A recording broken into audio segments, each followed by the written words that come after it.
My company first saw the light of day about 2 years ago.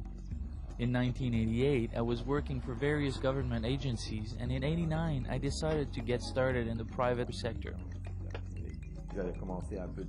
I began raising some mussels, but soon realized that it would require a considerable investment in order to be able to break into the market. So I decided to start a consultation business. We specialize in aquaculture development, but we also focus on fishing and the environment.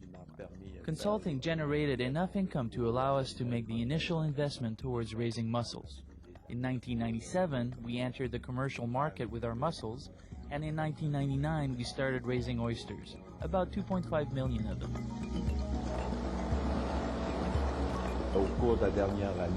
Over the past year, we focused more of our attention towards the production of broodstocks. So there are actually two divisions to the company, mussel broodstock production as well as the oyster farming. Broodstock, which is the first step in the farming process, was a great idea. Prince Edward Island has some problems in terms of collection, so we've developed a good market for our broodstock, and in doing so, we've managed to become a supplier for a number of large producers. We work in rows, kinda like a big filing cabinet. In midsummer, we sort the oysters by size, and then return them to the appropriate row in the ocean to allow them to continue growing. The rows are categorized by size, which makes it easy for inventory management. We harvest about 10 to 15 minutes away from the harbor. Instead of having to return to the dock each time we've collected a row of oyster pouches, we've built a small floating factory which enables us to save an enormous amount of time by working directly on site.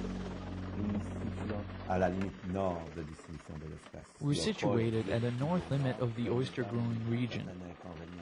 Oysters cannot be farmed north of our location here, which leads to certain inconveniences. For example, our oysters will take 3 to 4 years to attain the commercial size. On the other hand, with the colder climate, we win in terms of quality because the oysters have to condition themselves for hibernation. This enables us to produce an oyster that has a lot more meat. Subsequently, these oysters demand a higher price, but I think there's a superior quality associated with the product. There's almost a crunch when you bite into one of our oysters, which is one of the things I think consumers have grown to appreciate.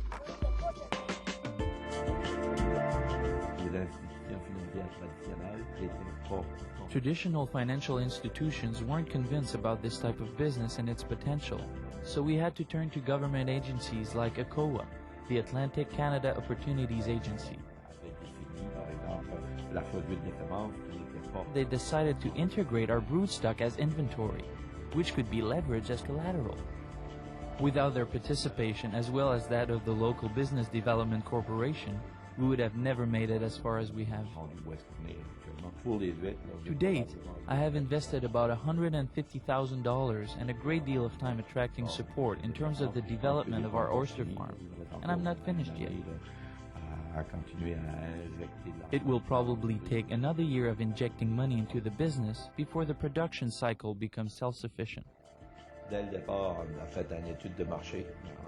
In the beginning, we did a market study and established the fact that we had a product that could be distinguished from the others. We decided to take a different approach to the sale of our oysters. Instead of selling them by weight, we decided to sell them by unit. We currently have distributors in Quebec, Ontario, and Alberta. We're also working in retail with Loblaws and Provigo in Quebec. Our main strategy is to have consumers taste our products. Once they've sampled them, they're usually sold. We also participate in seafood trade shows, which is what allowed us to get in contact with the representatives of Loblaws and Provigo.